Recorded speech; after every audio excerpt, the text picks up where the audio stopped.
العالمين والصلاة والسلام على سيد الأنبياء والمرسلين أما بعد فأعوذ بالله من الشيطان الرجيم بسم الله الرحمن الرحيم الصلاة والسلام عليك يا رسول الله وعلى آلك وأصحابك يا حبيب الله الصلاة والسلام عليك يا نبي الله وعلى آلك وأصحابك يا نور الله.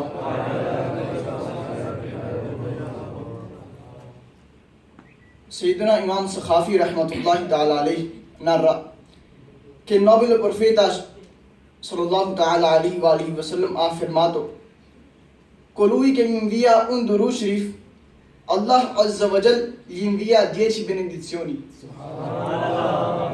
E colui che mi invia 10 Durud Sharif, Allah Azza wa Jal gli invia 100 benedizioni. E colui che invia 100 Durud Sharif, Allah Azza wa Jal scrive sulla sua fronte che questa persona è libera dall'ipocrisia e dalle fiamme dell'inferno. E nel giorno del giudizio si sveglierà accanto ai martiri. È superiore a tutte le preghiere recitare Durud wa Salam. Respinge ogni preoccupazione recitare Durud wa Salam. Sallu ala al-Habib sallallahu ta'ala ala Muhammad sallallahu ta'ala alihi wa sallam. Imam Abu Nu'aym Ahmad bin Abdullah Asfahani Quddisa Sirruhu Nurani riporta nel libro Hilyatul Awliya che Sayyidina Ibrahim Taimi rahmatullahi ta'ala alayhi racconta: una volta ho immaginato che mi trovavo nell'inferno, strettamente legato dalle catene di fuoco, mangiavo cactus spinosi e bevevo il pus dei dannati dell'inferno. Dopo queste meditazioni ho chiesto al mio nafs: dimmi cosa desideri, i tormenti dell'inferno o la liberazione da questo? Il mio nafs rispose: liberazione. Voglio tornare alla vita terrena e compiere azioni buone, tali che mi possano liberare dall'inferno. Poi ho immaginato il fatto che ero nel paradiso, mangiavo i frutti, bevevo dalle sorgenti del paradiso e incontravo le belle vergini del paradiso. Dopo queste riflessioni ho chiesto al mio nafs: che cosa desideri, paradiso o inferno? Egli rispose: il paradiso. Voglio tornare al mondo e compiere azioni buone per poter usufruire dei doni del paradiso. Allora ho detto al mio nafs: oh nafs, in questo momento hai l'opportunità di terminare il tuo percorso da solo, se vuoi rettificare te stesso e andare in paradiso o continuare a peccare e andare all'inferno. Pertanto si dovrebbe seminare ciò che si desidera raccogliere. Raccogli le buone azioni per l'aldilà. Non c'è certezza quanto duri questa vita, caro fratello. Sallu ala al-Habib sallallahu ta'ala ala Muhammad sallallahu ta'ala alihi wa sallam. Cari fratelli musulmani, cerchiamo di capire come i nostri onorevoli saggi cercavano di dominare il proprio nafs. Se il loro nafs sbagliava, lo disciplinavano rimproverandolo e addirittura infliggendogli delle punizioni. Rimanendo sempre intimoriti da Allah Azza wa Jal, cercavano sempre di redimere se stessi per prepararsi alla vita ultraterrena. Non c'è dubbio che i tentativi di tali persone verranno ricompensati. Infatti Allah Azza wa Jal afferma nel Sacro Quran, Surah Bani Israil, verso 19: وَمَنْ أَرَادَ الْآخِرَةَ وَسَعَى لَهَا سَعْيَهَا وَهُوَ مُؤْمِنٌ فَأُولَٰئِكَ كَانَ سَعْيُهُمْ مَشْكُورًا. Ala Hazrat, l'imam degli Ahl Sunnat, colui che ha fatto risorgere la Sunnah ed ha eliminato la Bid'ah, lo studioso dello Sharia, la guida per la spiritualità, Maulana Shah Imam Ahmad Raza Khan alayhi rahmatur Rahman, ha tradotto questo verso nella sua traduzione celebre del Santo Quran, Kanzul Iman, con le seguenti parole: e chi desidera la vita successiva e di conseguenza si impegna per essa ed è credente, i suoi sforzi verranno ricompensati. Cari fratelli, il nostro unico pensiero è come migliorare la nostra vita terrena. Ci impegniamo talmente tanto per fare questo che occupiamo tutto il nostro tempo a raggiungere diversi tipi di comodità. Ci affatichiamo ad aumentare il nostro conto in banca, a far fiorire le nostre attività e facciamo tante pianificazioni al fine di raggiungere il benessere di questo mondo e di avere un futuro luminoso. Purtroppo siamo assolutamente incuranti della preparazione per la vita dopo la morte. Molte persone abbracciano la morte per la vita dopo la morte e molte persone abbracciano la morte mentre lavorano duramente per migliorare la vita mondana. Così, prima ancora di godere i loro profitti, scendono nella buia tomba. Impegnarsi solo per questo mondo, senza pensare alla vita ultraterrena, non meditare per le azioni passate, continuare a fare peccati senza cercare di redimere e non fare azioni buone, è senza dubbio un grosso danno. Una persona intelligente è quella che, preoccupandosi dell'aldilà, cerca di riformare se stessa tenendo a bada il proprio nafs e si pente dei peccati pensando alle loro conseguenze, proprio come hanno fatto i nostri saggi. Dunque, Hujjatul Islam, Imam Muhammad Ghazali alayhi rahmatullahi al-bali, riporta che una volta Sayyidina Ibn Simma rahmatullahi ta'ala alayhi, mentre faceva un esame di coscienza, ha fatto un calcolo. Aveva circa 60 anni ed ha moltiplicato 60 per 12, che fanno 720 mesi. Poi ha moltiplicato 720 per 30, che fanno 21.600 giorni. Dopodiché disse a se stesso: anche se avessi commesso un solo errore, un solo peccato al giorno, sono 21.600 peccati.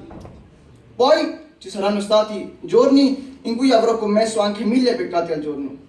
Dopo questo ragionamento cominciò a tremare per la paura di Allah Azza wa Jal e all'improvviso gli uscì un urlo e cadde per terra. Quando le persone controllarono la sua anima, aveva già lasciato il corpo. Sallu ala al-Habib sallallahu ta'ala ala Muhammad sallallahu ta'ala alihi wa alihi wa sallam. Cari fratelli, alla fine di questo discorso in italiano voglio dirvi un sunnah del profeta sallallahu ta'ala alihi wa alihi wa sallam. Il nostro amato profeta sallallahu ta'ala alihi wa alihi wa sallam ha affermato: chi ama il mio sunnah ama me, e chi ama me sarà con me nel paradiso. Oggi inshallah Azza wa Jal vi dirò come si mette il kajal negli occhi. Sono 4 moderni fiori. Numero 1. Nel libro Sunan Ibn Majah viene affermato: il miglior tipo di kajal è ismid, in quanto rafforza la vista e fa crescere le ciglia. Numero 2. Si può usare anche il kajal fatto di altre pietre. Per un uomo è makruh, cioè non apprezzato, usare il kajal nero con l'intenzione di sembrare bello, ma se tale intenzione non c'è, allora non è makruh. Numero 3.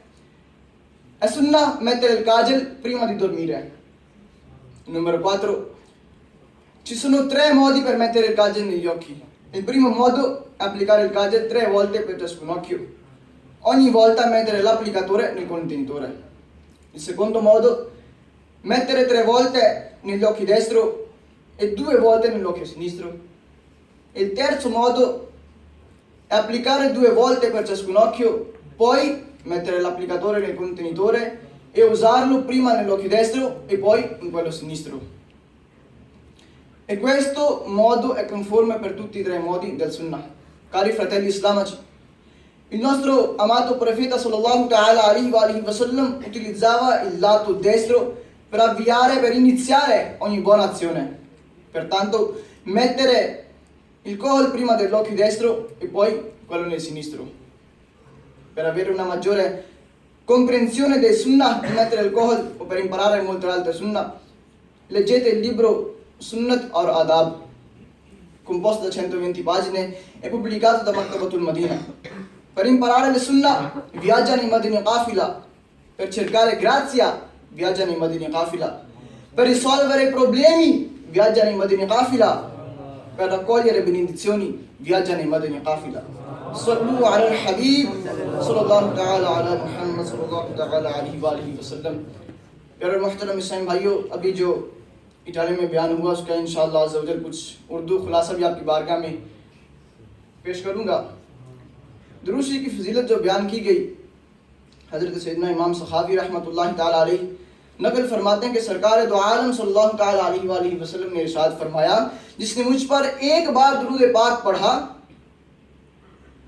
اللہ عز و جل اس پر 10 رحمت نازل فرماتا ہے، اور جو مجھ پر 10 بار درود پاک بھیجے اللہ عز و جل اس پر 100 رحمت نازل فرماتا ہے، اور جو مجھ پر 100 بار درود پاک بھیجے اللہ عز و جل اس کی دونوں آنکھوں کے درمیان لکھ دیتا ہے کہ یہ بندہ نفاق اور دوزخ کی آگ سے بری ہے، اور قیامت کے دن اس کو شہیدوں کے ساتھ رکھے گا۔ ہے سب دعاؤں سے بڑھ کر دعا درود و سلام کہ دفع کرتا ہے ہر ایک بلا درود و سلام۔ صلو علی الحبیب صلی اللہ تعالی علی محمد صلی اللہ تعالی علیہ وآلہ وسلم۔ پیارے محترم اسلام بھائیو، ابھی جو بیان ہوا اٹالین میں، اس میں اپنا احتساب کرنے کے بارے میں بیان کیا گیا کہ ہم دنیا میں رہ کر آخرت کی تیاری کس طرح کرتے ہیں، اور اس میں اولیاء کرام کی کچھ روایات بیان کی گئی۔ اس میں سے ایک حضرت سیدنا ابراہیم تیمی رحمۃ اللہ تعالی علیہ، ان کے بارے میں بیان کیا گیا کہ انہوں نے ایک تصور باندھا کہ میں جہنم میں ہوں اور مجھ پر عذاب نازل ہو رہا ہے، میں جہنمیوں کا پی رہا ہوں اور کانٹے دار جھاڑیاں کھا رہا ہوں، اور پھر انہوں نے تصور باندھا کہ میں جنت میں ہوں اور میں جنتی میوہ کھا رہا ہوں، جنتی مشروبات پی رہا ہوں۔ تو پھر انہوں نے اس کے بعد، اس تصور کے بعد اپنے نفس سے مخاطب ہوتے ہوئے یہ فرمایا کہ اے نفس، تو کیا چاہتا ہے، جنت میں جائے یا دوزخ میں؟ تو نفس نے پکارا کہ جنت میں۔ تو انہوں نے پھر اپنے آپ سے مخاطب ہوتے ہوئے یہ فرمایا کہ آج موقع ہے، تیاری کر لو، کل جب مر جاؤ گے اس وقت یا تو عذاب ہوگا تو یا پھر آپ کو جنت میں داخلہ مل جائے گا۔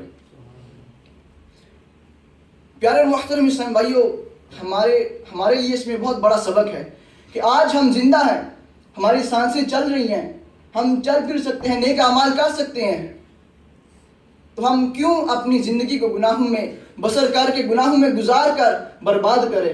ہم کیوں نہیں اپنی زندگی کو جنت میں جانے کے لیے ایک ذریعہ بنائیں؟ تو پیارے اور محترم اسلام بھائیو، ہم آج کل ایسے جی رہے ہیں جیسے کہ ہمیں کبھی مرنا ہی نہیں ہے، عیش و عشرت کر رہے ہیں، کبھی کوئی کسی عیش میں نکل گئے، کبھی کسی عیش میں نکل گئے۔ اسی طرح حضرت سیدنا ابن سینا رحمۃ اللہ تعالی علیہ، انہوں نے اپنی زندگی کے جو ایام ہیں، جو دن ہیں ان کے اپنی زندگی کے، ان کا حساب لگایا تو ان کے کل ایام 21,600 بنے، 21,600 ڈیز۔ تو انہوں نے جب یہ حساب لگایا، بعد میں انہوں نے فرمایا کہ اگر میں نے ان 21,600 دنوں میں ایک گناہ بھی کیا ہو، ہر روز ایک گناہ کیا ہو، تو میرے ٹوٹل 21,600 گناہ بنتے ہیں، اور نہ جانے میں نے ایک دن میں کئی گناہ کیے۔ تو ان کے اس احتساب کے بعد، ان کا یہ حساب کرنے کے بعد ان کی چیخ نکلی، اور جب لوگوں نے دیکھا تو ان کی روح قفس انسر سے پرواز کر چکی تھی۔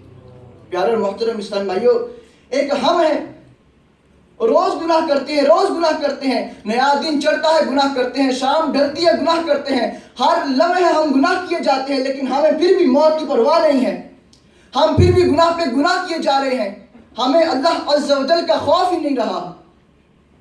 میرے پیارے اور محترم مسلمان بھائیو، ہمیں اس بات پر توجہ کرنی چاہیے کہ ایسا کیوں ہو رہا ہے۔ ہم روز اپنے پیارے آقا صلی اللہ تعالی علیہ وآلہ وسلم کی سنتوں کو ترک کیے جا رہے ہیں۔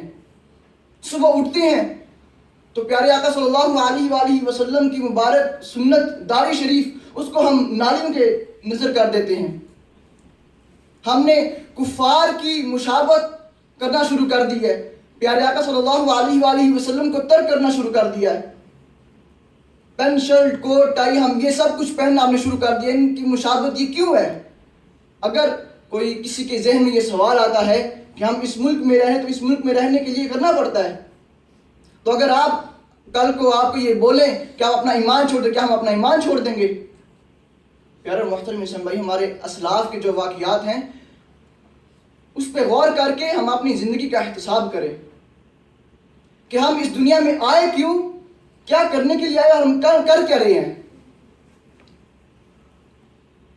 ہمارے اندر احساس ندامت ہی نہیں رہا، تو گناہ پہ گناہ کیے جا رہے ہیں، پھر ہنستے جاتے ہیں، گناہ کرتے ہیں ہنستے ہیں. ہمارے اسلاف گناہ اگر ان سے ہو جاتا تو وہ روتے تھے، گر گراتے تھے، اور بعض اوقات اتنا روتے کہ ان کی روح پرواز کر جاتی. تو ایک ہم ہیں گناہ کرتے تو پھر ہنسنے لگ پڑتے ہیں، ہنس کے گناہ کرتے ہیں. ہمارے اسلاف جب ایک بچپن کا گناہ ان کو یاد آتا، بچپن کا گناہ، وہ بچپن کہ جس میں گناہ لکھا ہی نہیں جاتا، شمار ہی نہیں کیا جاتا، نیکی شمار کی جاتی لیکن گناہ شمار نہیں کیا جاتا. لیکن ہمارے اسلاف ان کے اندر کتنا خوف خدا تھا، ان کو بچپن کا ایک گناہ یاد آتا تو وہ رو کے رونے لگ پڑتے. وہ پیارے محترم اسلامی بھائیوں، اگر ہمیں نجات پانی ہے، ہمیں جنت حاصل کرنی ہے، پیارے آقا صلی اللہ تعالی علیہ وآلہ وسلم کی خوشی حاصل کرنی ہے، تو ہمیں ان کے بتائے ہوئے طریقے پر چلنا پڑے گا. کہ محمد سے وفا تو نے تو ہم تیرے ہیں، کہ محمد سے وفا تو نے تو ہم تیرے ہیں، یہ جہاں چیز ہے کیا لوح و قلم تیرے ہیں. پیارے محترم انسان بھائیو، ہم ان کے بن جائیں گے تو سب کچھ ہمارا ہو جائے گا. ہم نے یہ پرواہ نہیں کرنی کہ یہ کفار ہمیں دیکھیں گے تو ہم کیسے کہیں گے. ہم باہر جانے کے لیے امامہ شریف اتار دیتے ہیں، کسی شاپنگ مال میں جانا ہے، کسی کو کام کرنے جانا تو ہم امامہ شریف اتار دیتے ہیں، مدنی لباس اتار دیتے ہیں. کیوں اتارتے ہیں؟ اس کی وجہ کیا ہے؟ ہمیں ان سے ڈرنا نہیں ہے، نہ ہمیں کوئی ڈر ہے، مسلمان ہیں الحمدللہ. تو پیارے اور محترم اسلام بھائیو، جب بھی باہر جائیں تو سنتوں کا لباس، سنتوں بھرا لباس پہن کر جائیں، امامہ شریف سجا کر جائیں. اللہ تعالیٰ سے دعا ہے کہ ہمیں اپنی زندگی سنتوں کے مطابق گزارنے کی توفیق عطا فرمائے، اور جو شریعت ہم پر نافذ کی گئی ہمیں اس پر عمل کرنے کی توفیق عطا فرمائے، اور آج جو بیان ہوا ہمیں اس پر عمل کر کے اس کو دوسروں تک پہنچانے کی توفیق عطا فرمائے. آمین بجاہ نبی الامین صلی اللہ تعالی علیہ وآلہ وسلم. صلو علی الحبیب صلی اللہ تعالی علیہ وسلم.